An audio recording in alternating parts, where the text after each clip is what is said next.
your boss is going to Google your name.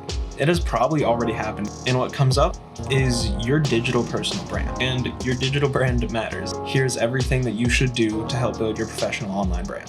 First, general rules of thumb. Don't post anything you don't want your boss to see. Don't post anything you don't want a future employer to see. Don't post anything that you are not willing to be asked about in an interview. Next, have a consistent brand across platforms. Don't be tennis player 38 on Twitter and then just be John on Instagram.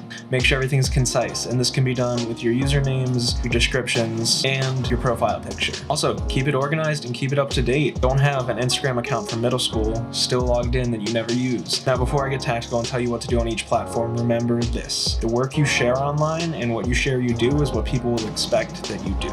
If you are a seamstress and you never want to sew a dress again, don't put out that you sew dresses. Let's hop into the nitty-gritty of each platform. Get a LinkedIn. It seems kind of worthless when you're not on it, but it's really valuable. Create your profile, fill out all your information, and then start connecting with people you know. Peers, classmates, teachers you really like, people you've already worked with. Connect with them, start interacting with the posts they make. Next, start interacting with content within your business niche. For me, this is social media, branding, video, photo, anything having to do with that. I hop on to accounts that post about this or hashtags and interact with people. Slowly over time, what's going to happen is you're going to interact with more people and you're going to build your network. And this network is going to be what helps you when you graduate. This network should also include the network that you already have in person. You're not just meeting new people, you're connecting with people you already know. And then start sharing content. Just start posting and start becoming consistent. Next, another big one's Instagram. Make sure that you are okay with people seeing what you post there. People will find it. If your page is entirely personal, put it on private. If you want people to see what you're doing and it's public, know what you're posting. The biggest opportunity to grow followers and community on Instagram right now is Reels, video content, and carousels. So utilize these if you want to grow that. If not, just share what you're learning, what you're working, or what's going on in your life somewhat frequently so you can build a consistent brand. And when people see who you are, they see who you really are and not your posts from 4 years ago.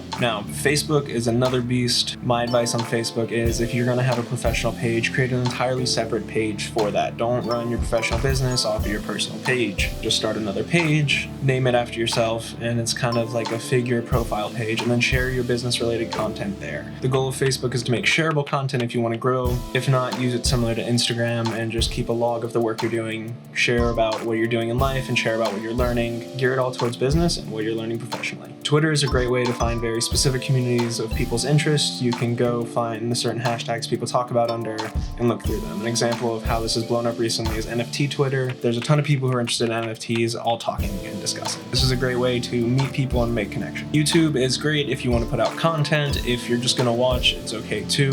But if you're going to put out content, make sure you do it somewhat regularly, make sure it's professional, and know what you're doing and learn along the way. If you need some great resources, check out Film Booth. He's got really great tutorials on making YouTube content and great information. Besides that, just kind of learn, see what works. Finally, we're going to talk TikTok. TikTok is a great way to grow and learn. Make sure you educate yourself on the platform and figure out how you can build your business, your niche off of there. People with jobs as simple as ice cream scoopers or anything else have been able to make professional content on TikTok. And also understand that if you are posting personal content on TikTok and anyone can see it, people might see it and it might go viral. Make sure what you post, you're okay with people seeing. It may seem scary to hear the words your digital professional brand, but it's not that complicated. It's just who you show you are online.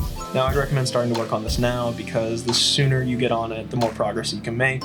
Also, if you're not out of college yet, if you're not out of high school yet, if you are not in the professional world yet, now is a great time to start and get a head start on everything you need to do.